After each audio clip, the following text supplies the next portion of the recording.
Bismillahirrahmanirrahim. Assalamualaikum warahmatullahi wabarakatuh.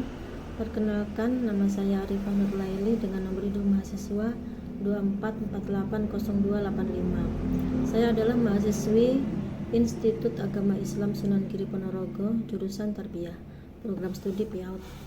Di sini saya akan mendeskripsikan tentang kegiatan observasi 6 lembaga sebagai tugas mata kuliah perkembangan fisik dan motorik anak yang diampu oleh dosen Ibu Risa Alfiah Ulfa, MPD.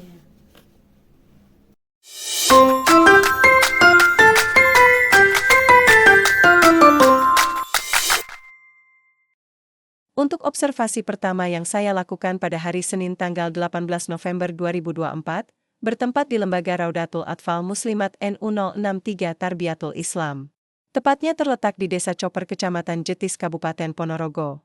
Yang saya observasi ini adalah anak-anak dari kelompok A.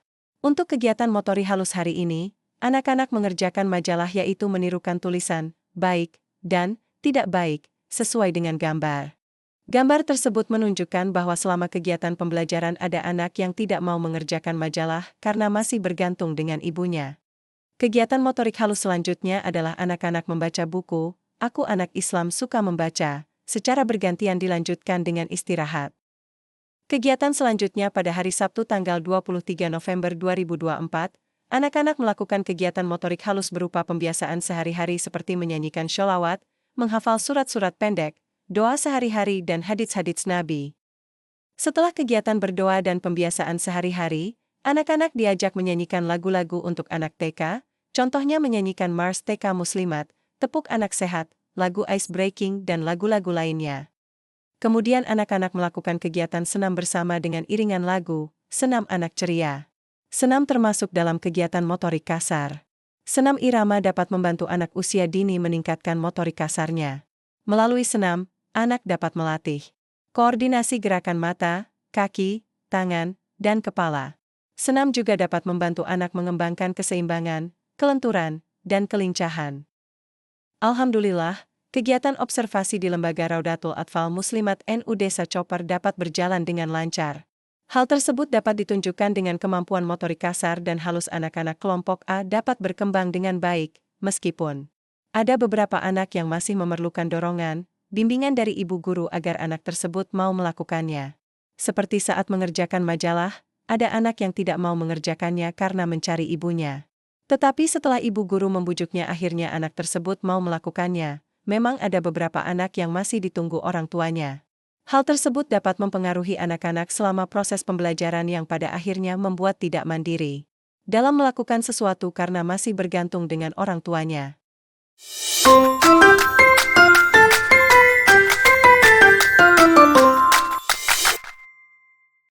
Observasi kedua dilaksanakan pada hari Sabtu, 30 November 2024 di Lembaga RAM NU 066 Mojorejo. Kegiatan motorik kasar hari ini diawali dengan berbaris sebelum masuk ke kelas dan kegiatan motorik halusnya yaitu berdoa sebelum memulai kegiatan. Kegiatan motorik halus selanjutnya adalah anak-anak secara bergantian belajar membaca. Kegiatan motorik kasar anak-anak waktu istirahat adalah ada yang bermain kejar-kejaran di dalam kelas, ada juga yang bermain permainan outdoor class dan sebagian ada yang bermain lingkaran kecil sambil bernyanyi di luar kelas. Kegiatan motorik kasar selanjutnya yaitu anak-anak sedang jalan santai di sekitar sekolah dan kegiatan motorik halusnya berupa anak-anak menyanyikan lagu. Secara keseluruhan kegiatan hari ini berjalan dengan lancar. Ada hal yang menarik dari lembaga ini, yaitu kegiatan membaca dilaksanakan setiap hari sebelum pelajaran dimulai.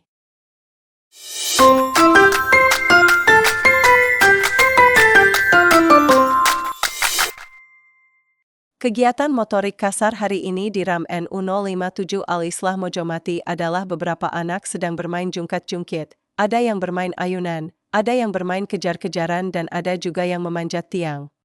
Sebelum belajar, anak-anak melakukan kegiatan motorik kasar dan halus yaitu dengan menggerak-gerakkan anggota badan sambil bernyanyi.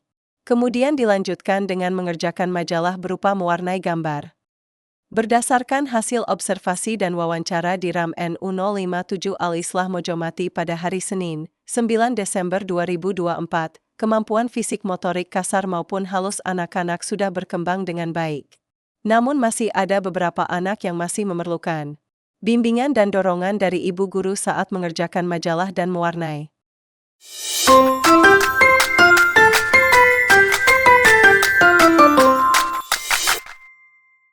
Kegiatan motorik halus di RAM NU 095 Kemuning adalah mewarnai gambar pada majalah.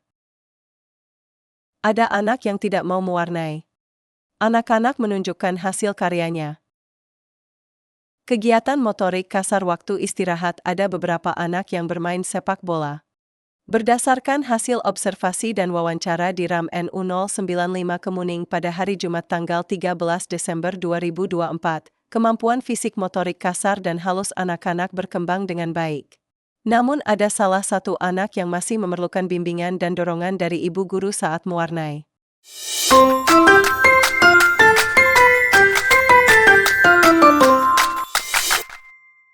Observasi kelima kali ini bertempat di RAM NU 200 Al-Fitroh.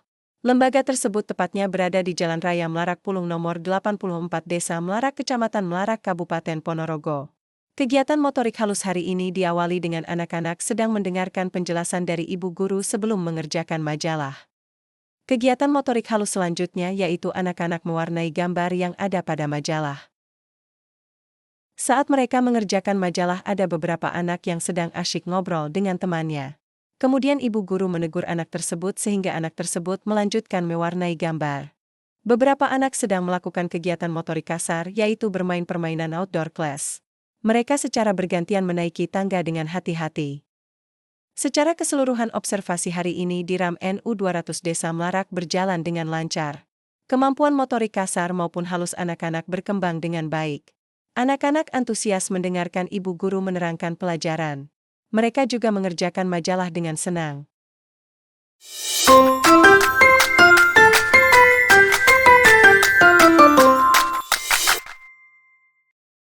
Untuk observasi kali ini, anak-anak sedang mengadakan kegiatan outing class di wisata edukasi, Dalam Kerto, Desa Ngrupit, Kecamatan Jenangan, Kabupaten Ponorogo. Untuk motorik kasar dan halus, anak-anak sedang berbaris dengan rapi sambil mendengarkan dan bercakap-cakap dengan yang lain. Kegiatan motorik kasar dan halus, anak-anak duduk jongkok sambil mendengarkan penjelasan kakak-kakak dari Dalam Kerto tentang pupuk untuk menyuburkan tanaman. Kegiatan motorik kasar dan halus, anak-anak melakukan tanya jawab dengan kakak-kakak dari pihak wisata Dalam Kerto untuk membeli pakan ikan. Kegiatan motorik kasar dan halus, setelah membeli pakan ikan, anak-anak kemudian memberi makan pada ikan-ikan yang ada di kolam. Kegiatan motorik kasar dan halus selanjutnya yaitu anak-anak sedang memberi pakan rumput pada kambing-kambing yang ada di dalam wisata Dalam Kerto. Kegiatan motorik kasar dan halus anak-anak yaitu menyirami tanaman-tanaman. Kegiatan motorik kasar selanjutnya adalah anak-anak berjalan-jalan mengelilingi sawah dan kebun. Alhamdulillah, akhirnya observasi ke-6 atau yang terakhir ini dapat berjalan dengan lancar. Hal tersebut dapat ditunjukkan dengan kemampuan motorik halus maupun kasar anak-anak di RAM NU 176 Al-Inayah Bululor berkembang dengan baik. Walaupun diiringi hujan gerimis, tidak menyurutkan semangat dan antusias anak-anak untuk mengikuti alur semua kegiatan outdoor class yang dilaksanakan hari ini.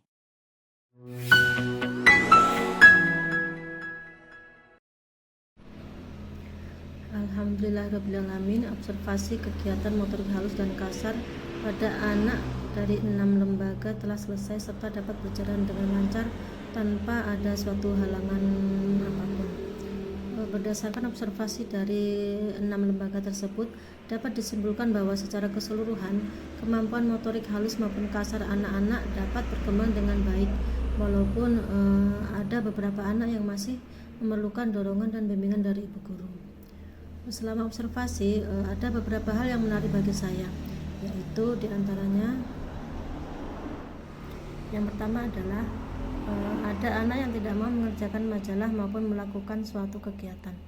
Setelah melakukan wawancara kepada ibu guru, ternyata penyebabnya adalah anak tersebut belum begitu mandiri karena saat sekolah anak tersebut masih ditunggu oleh ibunya, sehingga menyebabkan masih bergantung pada orang tua saat akan melakukan suatu kegiatan di sekolah. Mungkin ada beberapa tips kepada orang tua bagi anaknya yang tidak mau ditinggal saat sekolah. Yang pertama, katakan pada anak bahwa orang tua memahami perasaannya. Maksudnya adalah perasaan anak yang tidak mau ditinggal waktu sekolah itu. Yang kedua, tidak meninggalkan anak secara diam-diam saat sekolah, karena hal tersebut akan menyebabkan anak tidak percaya kepada orang tuanya, dan anak tersebut akan berpikir lebih baik tidak sekolah daripada harus ditinggalkan oleh orang tua. Untuk menghindarinya, kita harus pamit kepada anak dan bersikaplah tenang, semangat, dan ceria agar aura positif dari kita akan dirasakan oleh anak. Selanjutnya, membiasakan anak untuk berinteraksi dengan orang lain, karena hal tersebut akan meningkatkan kemampuan adaptasi pada lingkungan yang baru. Selanjutnya, menghargai pencapaian anak. Jika anak sudah mulai berani ditinggal meskipun dalam jangka waktu yang sebentar, berilah apresiasi atas usaha yang dilakukannya, karena apresiasi atau pujian yang diberikan orang tua akan meningkatkan kepercayaan diri dan kemandirian anak tersebut. Hal yang menarik selanjutnya adalah pembiasaan kepada anak untuk membaca yang dilakukan setiap hari sebelum kegiatan pembelajaran dimulai. Jadi di lembaga tersebut itu mewajibkan anak untuk belajar membaca setiap hari yang dilaksanakan setiap sebelum pembelajaran dimulai. Hal ini sangat menarik bagi saya karena di lembaga saya pembiasaan membaca itu tidak dilakukan setiap harinya. Hal yang menarik selanjutnya yaitu kegiatan outing class sebagai metode belajar yang menyenangkan dan mengajarkan kepada siswa untuk lebih dekat dengan alam serta lingkungan sekitar. Kesimpulan dari saya tentang kemampuan motorik halus dan kasar pada anak usia dini adalah bahwasanya kemampuan motorik anak baik motorik halus maupun motorik kasar merupakan aspek penting dalam perkembangan fisiknya. Kedua kemampuan ini sangat melengkapi dalam mendukung perkembangan fisik, sosial, dan kognitif anak.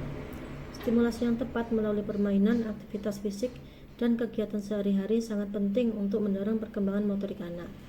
Orang tua dan pendidik berperan besar dalam memastikan anak mendapatkan kesempatan untuk mengembangkan kedua kemampuan ini secara optimal sesuai dengan tahapan usianya. Mungkin sekian dari saya. Tak lupa saya ucapkan terima kasih kepada Ibu Risa Alfiah Ulfa MPD sebagai dosen pengampu mata kuliah perkembangan fisik motorik anak, dan kepada semua lembaga yang telah mengizinkan saya untuk melakukan observasi. Mohon maaf jika terdapat kesalahan dari saya. Akhirnya, wassalamualaikum warahmatullahi wabarakatuh.